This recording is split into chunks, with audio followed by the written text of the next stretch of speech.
Kali ini saya akan memaparkan materi improve kompetensi atau memperbaiki kompetensi. Jika ingin mengetahui lebih lanjut, simak video berikut ini ya.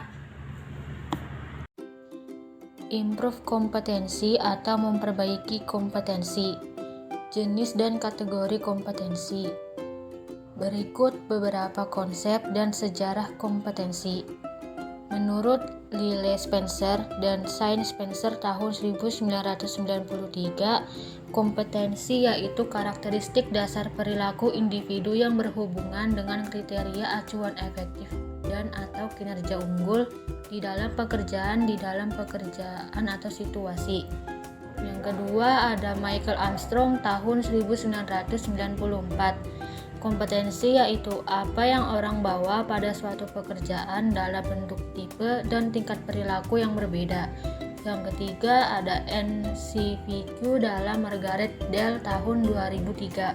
Kompetensi yaitu kemampuan untuk menjalankan aktivitas dalam pekerjaan. Yang keempat ada Training Agency tahun 1988. Kompetensi yaitu kemampuan untuk menjalankan aktivitas dalam pekerjaan fungsi sesuai dengan standar kerja yang diharapkan.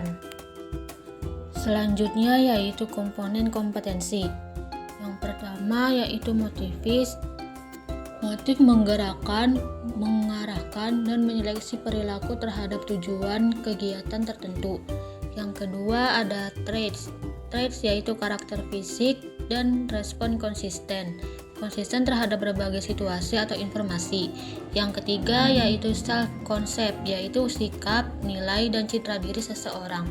Yang keempat knowledge, yaitu pengetahuan atau inform seseorang dalam bidang spesifik tertentu.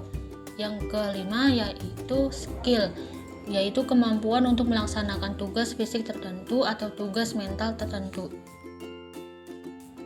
Perlunya kompetisi diperbaiki. Determinan yang mempengaruhi atau membentuk kompetensi yaitu kepercayaan dan nilai, keahlian atau keterampilan, pengalaman, karakteristik personal, motivasi, isu emosional, dan kapasitas intelektual. Tingkat perbaikan kompetensi. Yang pertama yaitu mudah diperbaiki, mengembangkan orang lain, efisiensi produksi, kerja tim, keahlian teknis, orientasi pelayanan, dan mengelola kinerja. Yang kedua yaitu agak sulit diperbaiki, seperti orientasi hasil, kualitas keputusan, pengaruh, penyelesaian konflik, pemikiran analisis, kecerdasan organisasional. Yang ketiga yaitu sulit diperbaiki, seperti inisiatif, inovasi, integritas dan kejujuran, pengelolaan tekanan kejiwaan, pemikiran konseptualis, dan fleksibilitas. Berikutnya yaitu metode penilaian kompetensi. Alternatif untuk desain kompetensi. Yang pertama yaitu desain studi terbaik atau klasik dengan menggunakan sampel. Yang kedua desain studi pendek dengan panel ahli. Yang ketiga studi terhadap pemegang jabatan dan pekerjaan di masa depan. Selanjutnya ada rancangan studi. Rancangan studi terbaik model kompetensi dengan menggunakan sampel yang terdiri dari 6 tahap menurut Spencer dan Spencer. Yang pertama yaitu menetapkan kriteria kinerja efektif, yang kedua mengidentifikasi kriteria sampel, yang ketiga mengumpulkan data, yang keempat analisis data dan pengembangan model kompetensi, yang kelima validasi model kompetensi, dan yang keenam mempersiapkan penerapan model kompetensi. Tahap untuk merancang studi kompetensi. Yang pertama yaitu menetapkan kriteria, yaitu menetapkan ukuran atau kriteria untuk menetapkan kinerja unggul efektif dalam pekerjaan yang akan dipelajari.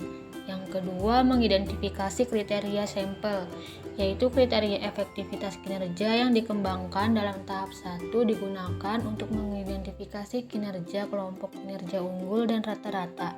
Yang ketiga yaitu metode pengumpulan data bervariasi. Terdapat 6 metode yaitu BEI, panel ahli, survei, database model kompetensi atau sistem ahli, analisis jabatan, dan observasi langsung. Yang keempat yaitu analisis data dan pengembangan model. Pada tahap ini, data dan seluruh sumber dianalisis untuk mengidentifikasi kompetensi kepribadian dan keahlian yang dimiliki pekerja. Yang kelima yaitu validasi model kompetensi, yaitu model kompetensi yang diuji dengan melihat jika model dimaksud memprediksikan kinerja dari orang-orang dalam kedua kelompok sampel pada waktu sama. Yang keenam yaitu mempersiapkan penerapan model kompetensi, yaitu apabila model ini telah divalidasi, model kompetensi ini telah dapat digunakan untuk berbagai keperluan. Selanjutnya yaitu tahap mendefinisikan model kompetensi. Yang pertama yaitu menjelaskan kriteria kinerja. Yang kedua mengidentifikasi orang-orang untuk sampel kriteria. Yang ketiga mengumpulkan data melalui BEI atau metode lain. Yang keempat menganalisis data dan mengidentifikasikan kompetensi. Yang kelima mengesahkan model kompetensi, dan yang keenam yaitu mendesain aplikasi.